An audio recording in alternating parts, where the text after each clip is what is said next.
മലയാള സിനിമയിൽ ഇപ്പൊ എന്താ നടക്കുന്നത്? എന്തൊക്കെയാണ് ഈ കൊച്ചു കേരളത്തിൽ സംഭവിക്കുന്ന? പുതിയൊരു ട്രെൻഡിന് ഇവിടെ തുടക്കമായിരിക്കുകയാണ്. Re release. സംഭ്രമജനകമായ ആവിഷ്കാര രീതി കൊണ്ടും പുതുമയിട്ട പൂമഴ പെയ്യിച്ചുകൊണ്ട് പാവാട ഇന്നു മുതൽ ദേവദൂതൻ. നിങ്ങൾ എന്തെങ്കിലും മോളോട്ടേക്ക് വിട്ടിട്ടുണ്ടോ? വർഷങ്ങൾക്ക് മുൻപ് തിയേറ്ററുകളിലെത്തി വൻ പരാജയം ഏറ്റുവാങ്ങേണ്ടി വന്ന മോഹൻലാൽ ചിത്രം. ശവപ്പെട്ടിയിൽ കിടന്ന ആ സിനിമയെ ഇഷ്ടപ്പെടുന്ന ഒത്തിരി പേരുണ്ടായി. 40 കൊല്ലം കുറ്റവാളിയായി ശവപ്പെട്ടി കിടന്ന നേതാവിനെ സത്യം മനസ്സിലാക്കി ജനങ്ങൾ പുറത്തെടുത്തുകൊണ്ട് ആദരിച്ചില്ലേ മനുഷ്യ. പതിയെ പതിയെ ഇതൊരു അണ്ടർ റേറ്റഡ് സിനിമയാണെന്ന് ആളുകൾ പറഞ്ഞു തുടങ്ങി. ഇതൊക്കെ ഇപ്പൊ റിലീസായി നമ്മുടെ കൈ കിട്ടിയിരുന്നെങ്കിൽ പടം വൻ ഹിറ്റായനെന്ന് 4 പാട് നിന്നും ആളുകൾ പറഞ്ഞു തുടങ്ങി. ഇതൊക്കെ നമ്മുടെ കൈ കിട്ടണമായിരുന്നു, അടിച്ച് കാലക്ക് കൈ കൊടുത്തേനെ. ഒടുവിൽ എന്നാ പിന്നെ ഒരു കൈ നോക്കാന്ന് തന്നെ വിചാരിച്ച് അണിയറ പ്രവർത്തകർ പടം റീ റിലീസ് ചെയ്യും. ചുമ്മാ അങ്ങ് ഒരു റീ റിലീസ് അല്ല.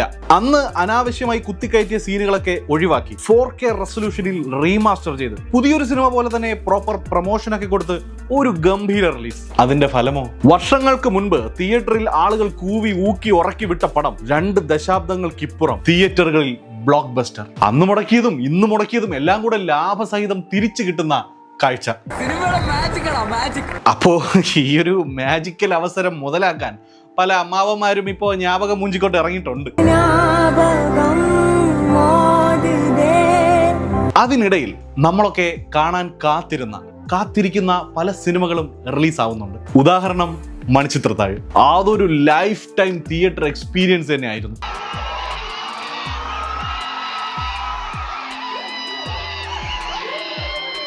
അതുപോലെ നമ്മൾ ഇനിയും ഒരിക്കലെങ്കിലും നല്ല ക്വാളിറ്റിയിൽ തിയേറ്ററിൽ കാണണമെന്ന് ആഗ്രഹിക്കുന്ന സിനിമകൾ. ജനിച്ചത് സ്വല്പം ലേറ്റായി പോയതുകൊണ്ട് തിയേറ്റർ എക്സ്പീരിയൻസ് നഷ്ടമായി പോയ ചില പഴയ സിനിമകൾ. ഒന്നുകൂടി വന്നാലും ഇവിടെ കാണാൻ ആള് കൂടുമെന്ന് ഉറപ്പുള്ള സിനിമകൾ. ഒരു റീ റിലീസിന് സ്കോപ്പുള്ള സിനിമകൾ. അവ ഏതൊക്കെയാണെന്നാണ് നമ്മൾ ഇന്നത്തെ വീഡിയോയുടെ നോക്കാൻ പോകുന്നത്. ഈ ട്രെൻഡിന് തുടക്കം കുറിച്ചത് സ്ഫടികം ആയിരുന്നല്ലോ. സ്ഫടികം പോലെ ഷോർട്സ് ഒക്കെ വീണ്ടും റീഷൂട്ട് ചെയ്ത് പാട്ടൊക്കെ വീണ്ടും പാടിച്ച് പുതിയ RR ഒക്കെ ചെയ്ത് പണ്ടത്തെ ആ ഒരു സോള് കളഞ്ഞിട്ടുള്ള റീ റിലീസുകളല്ല. പണ്ട് എങ്ങനെ കണ്ടോ അതുപോലെ തന്നെ ബെറ്റർ ക്വാളിറ്റിയിൽ മലയാളികൾ കാണാൻ കാത്തിരിക്കുന്ന സിനിമകൾ. അപ്പൊ തുടങ്ങാം.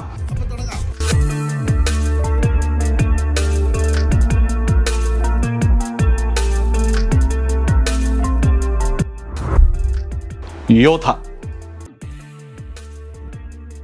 സംഗീത് ശിവന്റെ സംവിധാനത്തിൽ 1992 പുറത്തു വന്ന മോഹൻലാൽ ചിത്രം യോധ. അന്ന് സിനിമ ഒരു വിജയമായിരുന്നെങ്കിലും ഒരു ബ്ലോക്ക് ബസ്റ്റർ ഒന്നും ആയിരുന്നില്ല യോധ. മേക്കിംഗ് ക്വാളിറ്റി കൊണ്ട് അന്നേ മലയാളികളെ ഞെട്ടിച്ച പടം. അതറിയണമെങ്കിൽ ആ സമയത്ത് വന്ന മറ്റ് സിനിമകളും യോധയും മാറി മാറി ഒന്ന് കണ്ടു നോക്കിയാൽ മതി. ഫ്രെയിമിങ്ങിലും എഡിറ്റിങ്ങിലും മ്യൂസിക്കിലും ഒക്കെ വൻ പുതുമയും ക്വാളിറ്റിയും ഒക്കെ നമുക്ക് കാണാം. പിന്നൊരു ഐറ്റം പടത്തിലുണ്ടല്ലോ, AR റഹ്മാന്റെ പാട്ടുകളും BGM-ഉം. 1992 ഇന്ത്യൻ സിനിമയെ തന്നെ ക്വാളിറ്റി കൊണ്ട് ഞെട്ടിച്ച റഹ്മാൻ മ്യൂസിക്. വർഷങ്ങൾക്ക് ശേഷം ഇന്ന് കേൾക്കുമ്പോഴും പുതുമ നിലനിൽക്കുന്ന പാട്ടുകൾ. ഓരോ ബീറ്റും ഇപ്പൊ കേൾക്കുമ്പോഴും ഫ്രഷ്.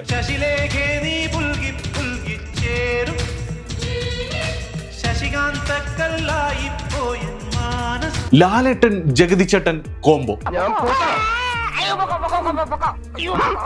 തമാശകൾ. എന്നെ വിളിച്ചോ? പ്രണയം.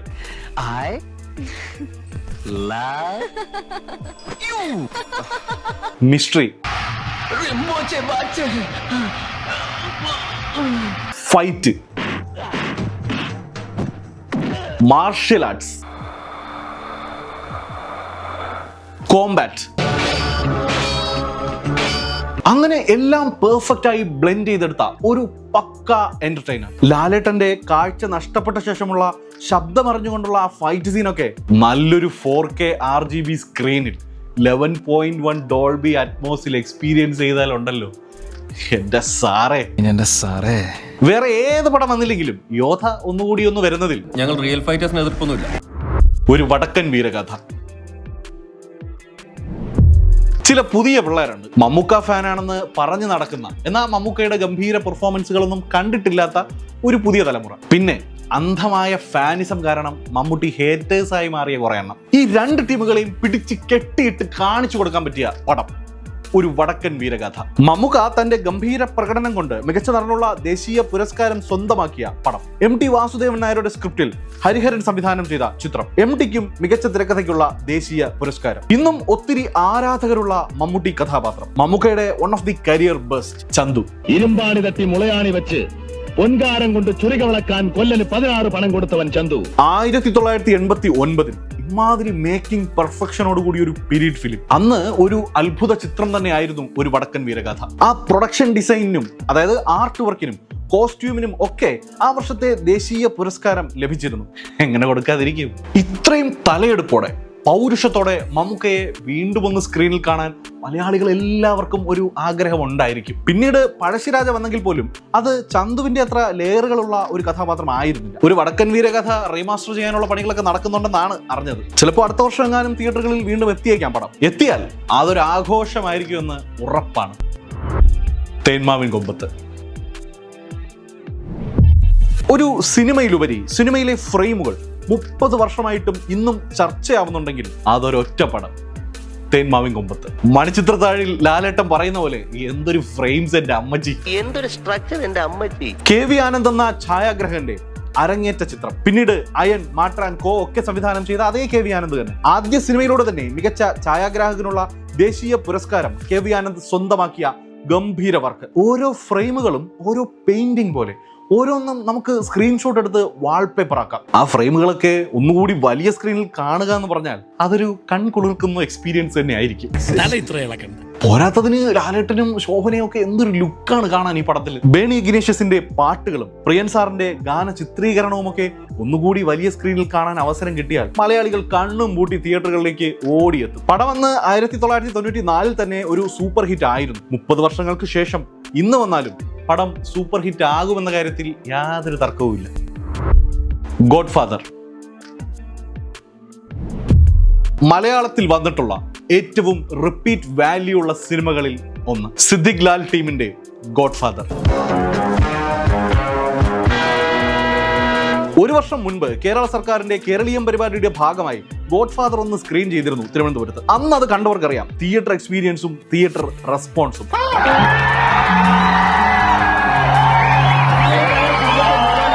അമ്മാതിരി കൾട്ട് ഫോളോയിങ് ഉള്ള ഒരു പടം. ഇന്നും ട്രോൾ മീമുകളിലൂടെ നമുക്കിടയിൽ നിറഞ്ഞു നിൽക്കുന്ന ഗോഡ്ഫാദർ. അഞ്ഞൂറാൻ, ആനപ്പാറ അച്ചാമ്മ, ബലരാമൻ, സ്വാമിനാഥൻ, വീരഭദ്രൻ, മായൻകുട്ടി എന്നിങ്ങനെ സിനിമയിലെ ഓരോ ക്യാരക്ടറിനും ഇവിടെ വൻ ഫാൻ ബേസ് ഉണ്ട്. അതുകൊണ്ട് തന്നെ തിയേറ്ററിൽ അർമാദിച്ച് കാണാൻ പറ്റിയ ഒരു പടം തന്നെ ആയിരിക്കും ഗോഡ്ഫാദർ. പിന്നെ മലയാള സിനിമാ ചരിത്രത്തിലെ തന്നെ ഏറ്റവും കൂടുതൽ ദിവസം തിയേറ്ററിൽ ഓടിയ സിനിമ എന്ന റെക്കോർഡ് കൂടിയുള്ള പടം. നല്ല ക്വാളിറ്റിയിൽ ഒന്ന് റീ റിലീസ് ചെയ്താൽ തിയേറ്ററുകൾ വീണ്ടും നിറഞ്ഞു കവിയുമെന്ന കാര്യത്തിൽ യാതൊരു തർക്കവുമില്ല. CID മൂസ. 90s കിഡ്സിന്റെയും 2K കിഡ്സിന്റെയും ഏറ്റവും ഫേവറേറ്റ് സിനിമ. ഇരു കൂട്ടർക്കും ഒരുപോലെ ഇഷ്ടമുള്ള സിനിമ ഏതാണെന്ന് ചോദിച്ചാൽ പലരും പറയുന്ന ഉത്തരം CID മൂസ. സൂര്യ TVയിൽ CID മൂസ വരുന്നത് നോക്കിയിരുന്ന് സ്കൂൾ കട്ടടിച്ച് വീട്ടിലിരുന്ന് പടം കണ്ട പിള്ളേർക്ക് മൂസയെ സ്ക്രീനിൽ കാണാൻ കഴിഞ്ഞാൽ അതൊരു ഗംഭീര എക്സ്പീരിയൻസ് ആയിരിക്കും. വിദ്യാജിയുടെ പാട്ടുകളും നമ്മളൊക്കെ ഏറെ ഇഷ്ടപ്പെട്ടിരുന്ന, ഇപ്പോൾ മിസ് ചെയ്യുന്ന ദിലീപേട്ടന്റെയും സലിംകുമാറിന്റെയും കൊച്ചിൻ ഹനീഫയുടെയും ജഗതിയുടെയും ഒടുവിലിന്റെയും ബിന്ദു പണിക്കരുടെയും ഒക്കെ കോമഡിയും ഒക്കെ ഒരു കമ്മ്യൂണിറ്റി വ്യൂവിങ്ങിന് വന്നാൽ തിയേറ്ററിൽ വീണ്ടും കൂട്ടച്ചിരി വരുമെന്ന കാര്യത്തിൽ യാതൊരു തർക്കവുമില്ല. സീരിയസ് സിനിമകൾ എടുത്ത് മലയാളികൾക്കിടയിൽ ഒരു സീരിയസ് മനുഷ്യൻ ഇമേജുള്ള സാക്ഷാൽ അടൂർ ഗോപാലകൃഷ്ണനെ പോലും പൊട്ടിച്ചിരിപ്പിച്ച ഒരു കംപ്ലീറ്റ് സ്ട്രെസ് ബസ്റ്റർ. അടൂർ ഗോപാലകൃഷ്ണനെ പോലൊരു ആൾക്ക് ഇഷ്ടപ്പെട്ട ഒരു പടം ഇങ്ങനെ CID മൂസയാവും. ഞാൻ ചിരിച്ച് എനിക്ക് കോമഡി വലിയ ഇഷ്ടമാണ്. മൂസയുടെ രണ്ടാം ഭാഗം ഒന്നും വന്നില്ലെങ്കിലും കുഴപ്പമില്ല. മൂസ തന്നെ ഒന്നുകൂടി ഒന്ന് വന്നെങ്കിൽ സംഭവം കളറാവും. Big B. ഇനിയൊരു ഐറ്റം ഉണ്ട്. കാലം തെറ്റിയിറങ്ങിയ മമ്മൂക്ക പടം. റിലീസ് സമയത്ത് പ്രേക്ഷകർ വേണ്ട വിധം സ്വീകരിക്കാൻ തയ്യാറാവാതിരുന്ന പടം. അമൽ നീരദിന്റെ ബിഗ് ബി.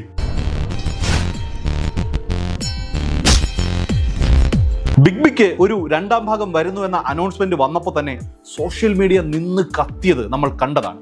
ആ അനൗൺസ്മെന്റ് ഗുദാഹവ ആയെങ്കിലും ബിലാൽ എന്ന ക്യാരക്ടറിനോട് ആളുകൾക്കുള്ള ഇഷ്ടം വേറെ ലെവൽ തന്നെയാണ്. അന്ന് വരെ കാണാത്തൊരു മമ്മൂക്കയാണ് ബിഗ് ബിയിലൂടെ അമൽ നീരദ് നമുക്ക് മുന്നിലേക്ക് ഇറക്കി വിട്ടത്. അന്നത്തെ ആളുകളുടെ സിനിമാ വിവരം വെച്ച് പടം ഒരു വലിയ വിജയമായുമില്ല. പിന്നീട് ടിവിയിലും മോസ്റ്റർ ബിയറിന്റെ കാസറ്റുകളിലും കണ്ട് മലയാളികളാകെ ബിലാലിന്റെ ആരാധകരായി മാറി. ബിലാലിന്റെ ഓരോ ഡയലോഗുകളും ഇന്ന് മലയാളിക്ക് കാണാപ്പാടമാണ്. കോളനി എന്നല്ല, അവന്റെ ഉമ്മാന്റെ ഗർഭപാത്രത്തിൽ നിന്നാണെങ്കിലും പൊക്കിയിരിക്കും. ഉണ്ണിയാർ എഴുതിയ ആ തീപ്പൊരി മാസ് ഡയലോഗുകളൊക്കെ നിറഞ്ഞൊരു തിയേറ്ററിന്റെ ഉള്ളിലിരുന്ന് ആർപ്പ് വിളിച്ച് ആവേശത്തോടെ കാണുന്ന ആ സീനൊക്കെ ഒന്ന് ആലോചിച്ച് നോക്കുമ്പോ തന്നെ രോമാഞ്ചം രോമാഞ്ചം.